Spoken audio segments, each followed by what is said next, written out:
અને ખ્યાતિ ક્વિઝન માં તમારું સ્વાગત છે। તો આજે આપણે બનાવીશું કાજુ કારેલાનું શાક।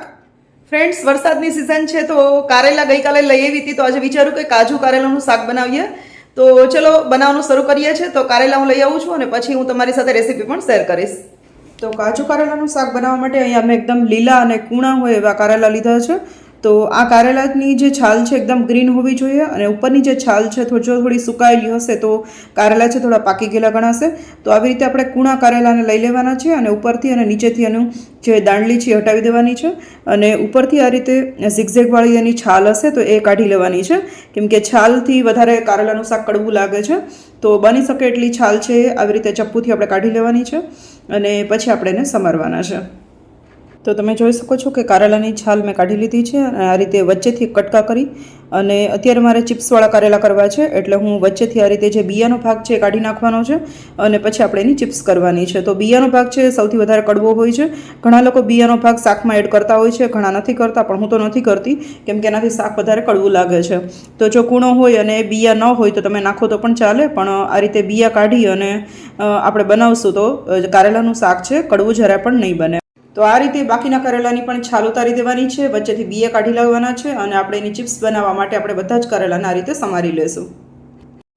તો અહીંયા મેં બધા જ કારેલાની છાલ ઉતારી અને આ રીતે મેં હાફ પાર્ટમાં કટ કરી દીધા છે। તો તમે જોઈ શકો છો હવે આ જે છાલવાળો ભાગ છે એની આપણે નાની નાની ચિપ્સ કરવાની છે।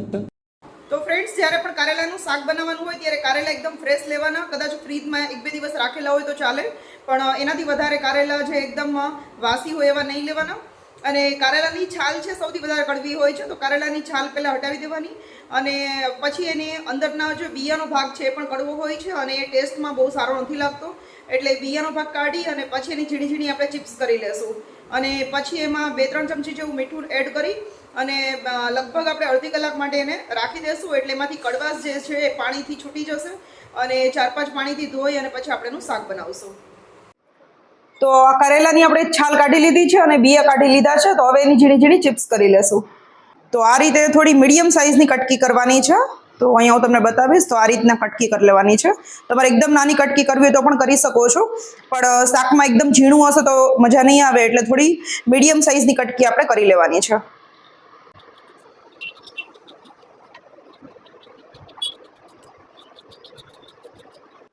તો ફ્રેન્ડ્સ, અહીંયા કારેલાની ચિપ્સ બનીને તૈયાર થઈ ગઈ છે। હવે આ ચિપ્સની અંદર આપણે મીઠું એડ કરી અને અડધી કલાક માટે રહેવા દેશું, જેથી કરીને કારેલામાં રહેલી કડવાશ પાણી વાટે નીકળી જશે। તો બસ આની અંદર આપણે મીઠું એડ કરી દઈશું હવે।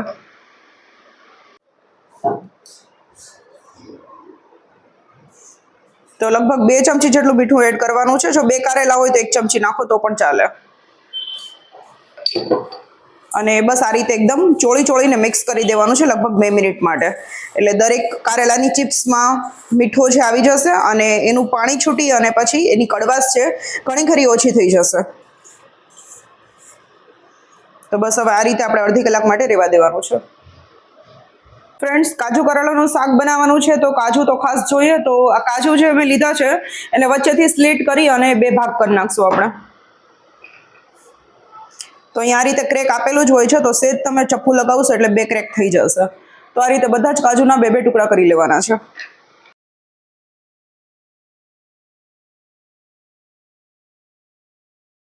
તો ફ્રેન્ડ્સ, આ રીતે કાજુના મેં ટુકડા કરી દીધા છે અને કાજુ બદામ કે બીજા કોઈ પણ ડ્રાય ફ્રૂટ્સ હોય તો હું આ રીતે એરટાઇટ ડબ્બામાં પેક કરી અને ફ્રીઝરમાં રાખી દઉં છું, તો એ લગભગ 1 વર્ષ સુધી સારા રહે છે। તો ગમે ત્યારે આપણે યુઝ કરવા હોય તો આમ એકદમ એની ખોરાક એવો ટેસ્ટ નથી આવતો। કાજુની સાથે અહીંયા મેં લગભગ 2 નાની સાઇઝની ડુંગળી સમારી લીધી છે અને અહીંયા એક મોટી સાઇઝનું ટમેટું અને થોડા મીઠા લીમડાના પાન છે એને ધોઈને રાખી દીધા છે। તો આનો વઘાર કરીને આપણે શાક બનાવશું। તો કારેલાને પણ અડધી કલાક થઈ ગઈ છે, તો અહીં તમે જોઈ શકો છો કે ઘણું બધું પાણી નીકળી ગયું છે। તો મેઇન કારેલાની જે કડવાશ છે પાણી દ્વારા જ નીકળી જતી હોય છે।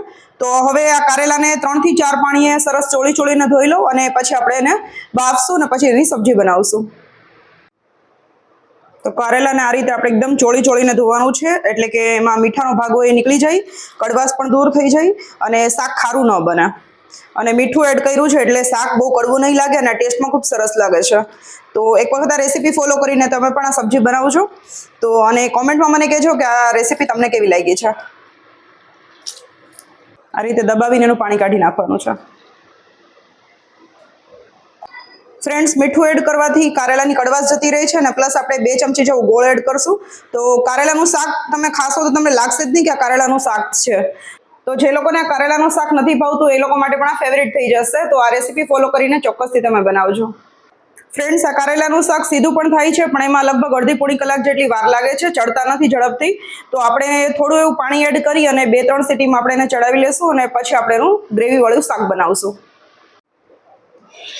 તો અહીંયા મેં કુકર લઈ લીધું છે અને આ કારેલા છે ને એડ કરી દેશું.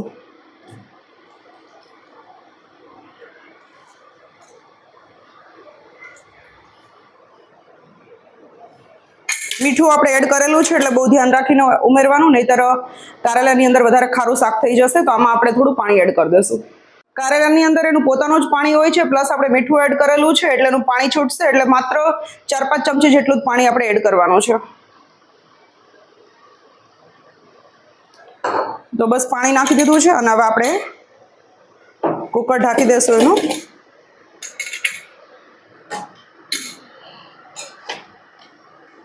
તો 2-3 સીટી કરી અને આપણે કારેલાને બાફી લેશું.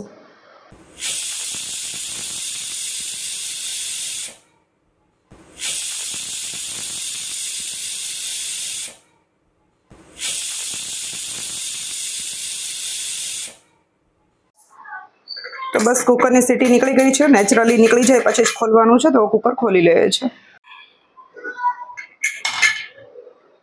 તો તમે જોઈ શકો છો કે સરસ રીતે કારેલા પણ બફાઈ ગયા છે અને પાણી પણ બિલકુલ નથી રહ્યું. તો એના પાણીથી જ કારેલા બફાઈ જાય છે. તો લગભગ 3-4 ચમચી જેવું પાણી નાખો તો પણ ચાલે. તો કારેલા થોડા ઠંડા પડે પછી આપણે એની ગ્રેવીવાળું મસ્ત કાજુ કારેલાનું શાક બનાવવાનું છે. તો ફ્રેન્ડ્સ, કાજુ કારેલાનું શાક બનાવવા માટે મેં અહીંયા એક નોનસ્ટિક પેન મૂકી દીધી છે અને હવે ગેસ ચાલુ કરી અને થોડી ગરમ કરી લેશું.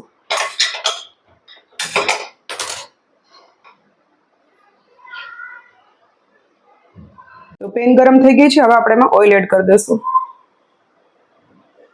તો આ કાજુ કારેલાના શાકમાં આપણે માંડવી અને ગાંઠિયાનો ભૂકો પણ એડ કરવાના છે. તો તેલ થોડું વધારે જોશે, નહીંતર ગ્રેવીની અંદર તેલ શોષાઈ જશે.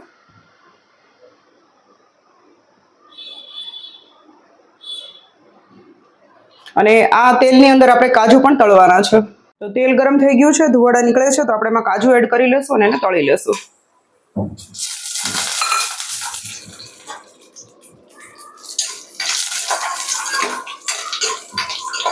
કાજુ થોડા ગોલ્ડન બ્રાઉન થાય એટલે આપણે એને કાઢી લેવાના છે. તો આવી રીતે ક્રન્ચી કાજુ છે કાજુ કરેલાના શાકમાં બહુ સરસ લાગે છે. તો કાચા નાખીએ ના કરતાં થોડા તેલમાં સોતે કરેલા હોય તો એ સરસ લાગે છે. તો બસ કાજુ ઝડપથી શેકાઈ જાય છે. તો બસ હવે ઝડપથી કાઢી લેશું.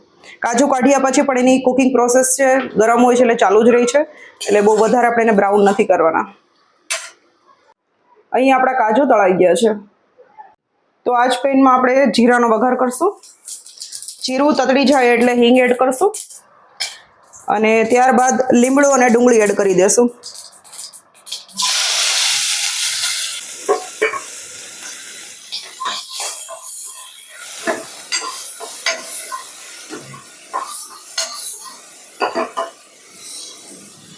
મીઠો લીમડો એડ કરવાથી કોઈ પણ શાકનો ટેસ્ટ ખૂબ સરસ આવે છે અને કાઠિયાવાડી દરેક ડીશમાં લીમડો એડ થતો હોય છે.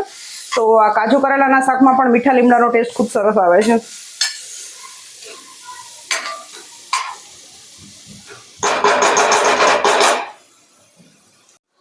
શાકમાં આપણે ડુંગળીના ભાગનું જ મીઠું એડ કરવાનું છે, કેમ કે આપણે કારેલામાં મીઠું એડ કરેલું હતું, બાફવામાં પણ એડ કર્યું છે. તો ધ્યાન રાખીને વાપરવાનું.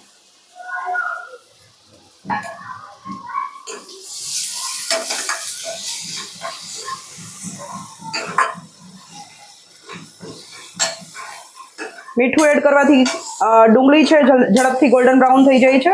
તો જ્યારે પણ ડુંગળી કે ટમેટા એડ કરો તે તરત મીઠું એડ કરી દેવાનું, તો ઝડપથી શેકાઈ જશે. તો તમે જોઈ શકો છો કે ડુંગળી છે એકદમ બ્રાઉન કલરની થઈ ગઈ છે અને સરસ શેકાઈ ગઈ છે. બસ આ સ્ટેજ સુધી જ આપણે એને શેકવાની છે. તો ત્યાર પછી આપણે એમાં ટમેટા એડ કરી દઈશું. અહીંયા 1 ચમચી જેટલો મેં મગફળી અને ગાંઠિયાનો પાવડર મિક્સરમાં કરી દીધો છે. તો 2 ચમચી જેવું એ એડ કરશું. તો આનાથી ગ્રેવીને થિકનેસ સરસ મળશે.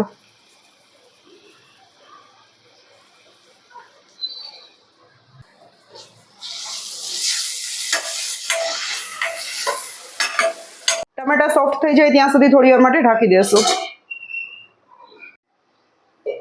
તો ટમેટા અને ડુંગળીની સાથે આ લસણ અને મરચાંની પેસ્ટ એડ કરી દેશું.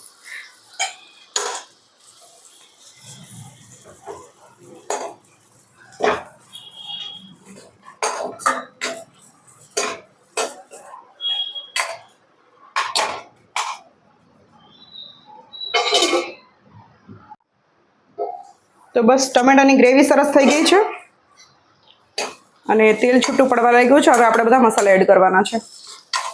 તો અડધી ચમચી જેટલી હળદર એડ કરશું. 1.5 ચમચી જેટલું લાલ મરચું પાવડર એડ કરવાનું છે. 1 ચમચી જેટલું ધાણા જીરું પાવડર, ચપટી જેટલું મીઠું એડ કરશું.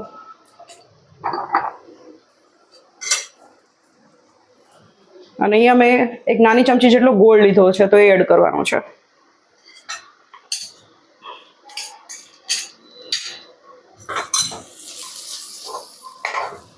તો હવે આ મસાલા અને ગોળ એક રસ થઈ જાય ત્યાં સુધી થોડી વાર ચલાવશું અને પછી આપણે એમાં કારેલા એડ કરવાના છે. કારેલા બાફવામાં થોડું ઘણું પાણી રહી ગયું હોય તો એ અલગ કાઢી લેવાનું છે, જેથી કરીને અહીંયા અત્યારે આપણે જે ગ્રેવી કરશું તો એ ગ્રેવીમાં આપણે એ જ પાણીનો યુઝ કરશું, એટલે જેથી કરીને શાક સરસ થશે. હંમેશા કોઈ પણ કઠોળ કે કોઈ ગ્રેવીવાળું શાક બનાવવું હોય તો બાફેલું જે વસ્તુ હોય એનું જ પાણી એડ કરવાથી, ઉપરથી પાણી એડ ન કરીએ તો સરસ શાક બને છે. તો હવે આપણે એમાં બાફેલા કારેલા એડ કરી દઈશું અને તળેલા જે કાજુ છે પણ આપણે એડ કરી દઈશું.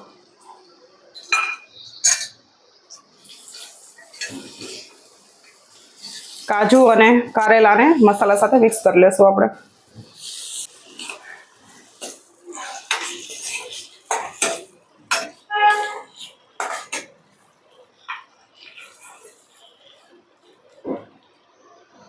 ફ્રેન્ડ્સ, ઘણા સીધું કારેલાનું શાક કરે છે, તેલમાં નાખીને પછી એને ચડવા દે છે, પણ એમાં 1 કલાક જેવો સમય લાગી જાય છે અને કારેલા છતાં પણ ચડતા નથી. એટલે બેટર છે કે 3-4 સીટી કરી અને કારેલાને પહેલા બાફી લેવાના, પાણી કાઢી અને પછી આ રીતે કાજુ કારેલાનું શાક બનાવવાનું. તો એકદમ ઇઝી પણ પડે છે અને સરસ રીતે જલ્દી ચડી જાય છે.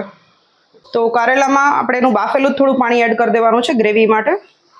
તો બસ તમારે જેટલું પણ કન્સિસ્ટન્સી જોઈતી હોય એટલું પાણી એડ કરવાનું. બહુ રસાવાળું શાક સારું નથી લાગતું, તો બસ માત્ર ગ્રેવી થાય એટલો જ રસો કરવાનો છે.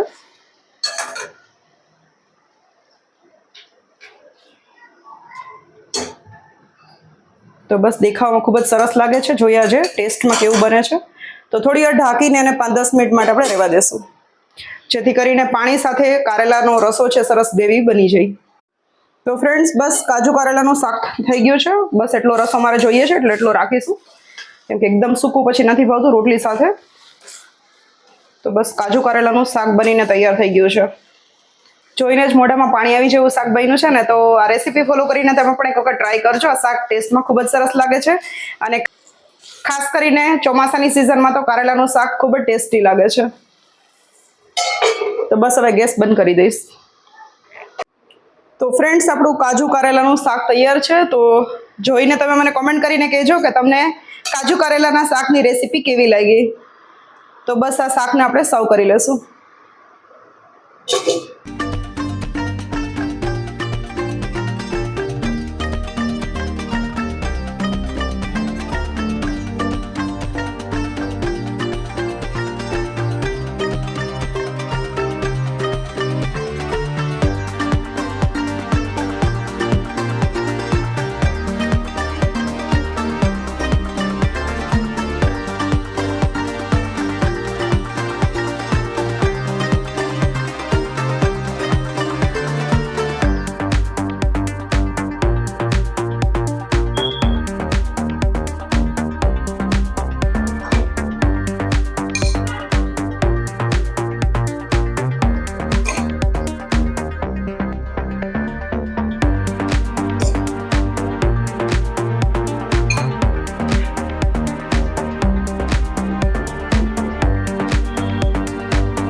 ગુજરાતીમાં એક કહેવત છે, ચોમાસામાં ઊની ઊની રોટલી અને કારેલાનું શાક. તો ચલો, રોટલી અને કાજુ કારેલાનું શાક બની ગયું છે. તો શાક ટેસ્ટ કરીને તમને કહીશ કે કેવું બન્યું છે.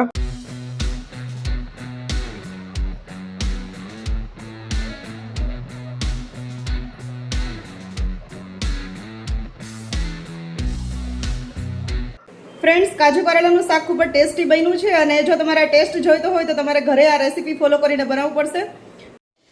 તો ફ્રેન્ડ્સ, તમને મારી રેસીપી કેવી લાગી? જો રેસીપી ગમી હોય તો મારા વિડીયોઝને લાઇક કરજો, મારી ચેનલને સબસ્ક્રાઇબ કરજો અને બેલ આઇકન પ્રેસ કરી દેજો, જેથી કરીને મારા નવા આવનાર રેસીપીઝના વિડીયોનું નોટિફિકેશન તમને તરત જ મળે. Thank you for watching.